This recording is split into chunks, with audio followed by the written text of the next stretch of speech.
तो मेरा नाम सर हमजा, मैं आपको उम्मीद मल्टीमीडिया चैनल में खुशामदीद कहता हूँ।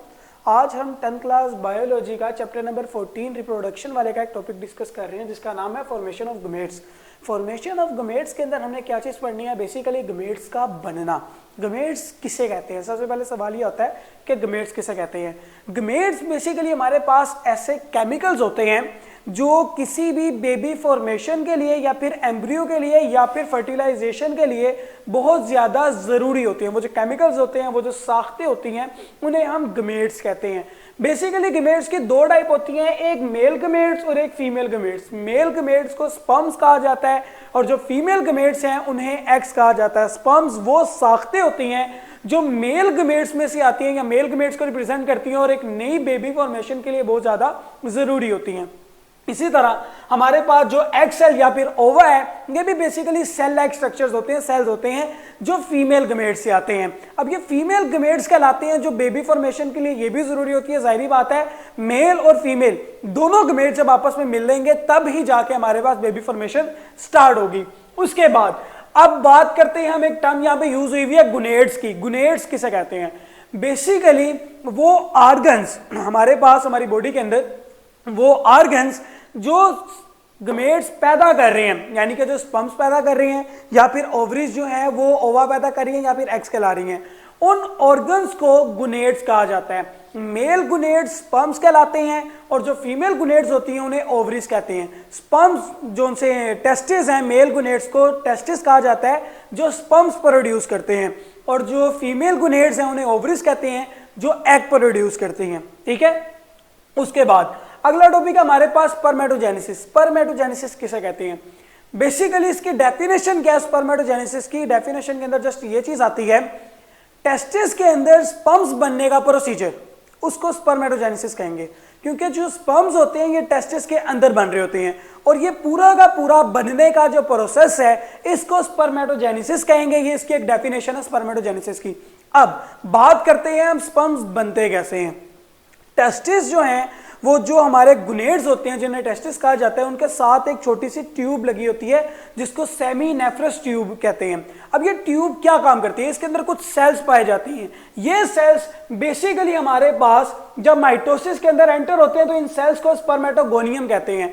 ये स्पर्मेटोगोनियम एक सिंगल सेल होता है। ये सेल जब माइटोसिस के अंदर एंटर होता है तो इसे हम प्राइमरी स्पर्मेटोसाइट कहेंगे। ये प्राइमरी स्पर्मेटोसाइट इसी तरह फर्दर सेल लाइक स्ट्रक्चर ही होता है। जब ये मियोसिस 1 के अंदर एंटर होता है तो ये दो हमारे पास सेल्स बनाता है जिन्हें हम सेकेंडरी स्पर्मेटोसाइट्स कहेंगे। सबसे पहले जो एक सेल था उसे प्राइमरी स्पर्मेटोसाइट कहा, जब ये मियोसिस 1 के अंदर एंटर हो गया तो ये दो सेल बन गए। इन दो सेल्स को सेकेंडरी स्पर्मेटोसाइट्स कहते हैं।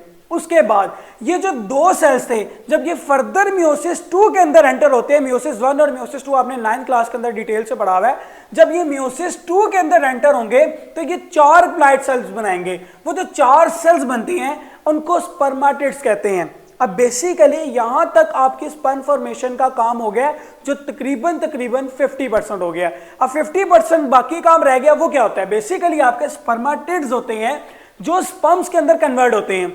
स्पर्मेटिड्स आप ये कह सकते हो कि ये गैर मुतहरिक होते हैं, यानी कि इनके अंदर काम करने की जो एबिलिटी होती है वो नहीं होती।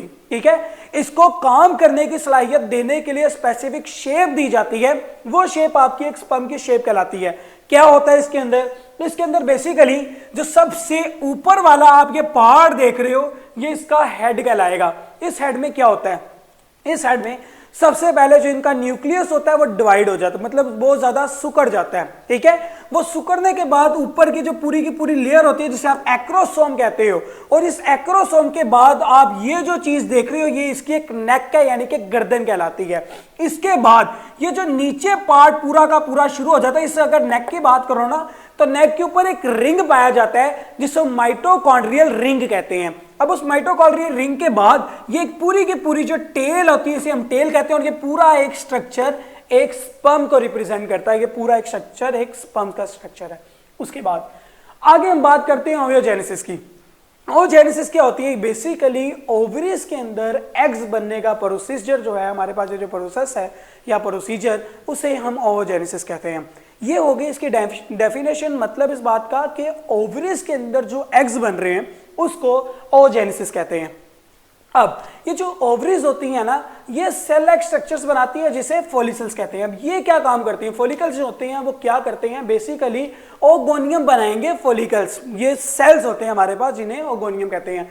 ओगोनियम जब हमारे पास माइटोसिस के अंदर एंटर होते हैं तो इसे प्राइमरी ओसाइड कहेंगे। ठीक है, ये भी सेम प्रोसीजर था, लेकिन ये हमारे पास एक्स के साथ हो रहा है, एक्स की फॉर्मेशन के लिए हो रहा है, और जो यहाँ पे स्पर्मेटोसाइट्स में हो रहा है वो हमारे पास स्पर्म्स की फॉर्मेशन के लिए हो रहा है। अब यहाँ पे जब प्राइमरी ओसाइड मियोसिस 1 के अंदर एंटर होता है तो ये क्या होता है? ये हमारे पास दो सेल्स बना लेता है। उन दो सेल्स में से वो सेल्स जो जिसामत में छोटा होता है उसे फर्स्ट पोलर बॉडी कहेंगे, और वो सेल जो जिसामत में बड़ा होगा उसे सेकेंडरी ओसाइड कहेंगे। अब ये दोनों सेल्स जब मियोसिस 2 के अंदर एंटर होंगे तो हमारे पास ये 4 सेल्स बनेंगे, जिनमें से जो 2 सेल्स हैं उनके हम सेकेंडरी पोलर बॉडी कह देंगे, और जो एक सेल है वो फर्दर हमारे पास आगे जाके एक एग सेल बना देगा।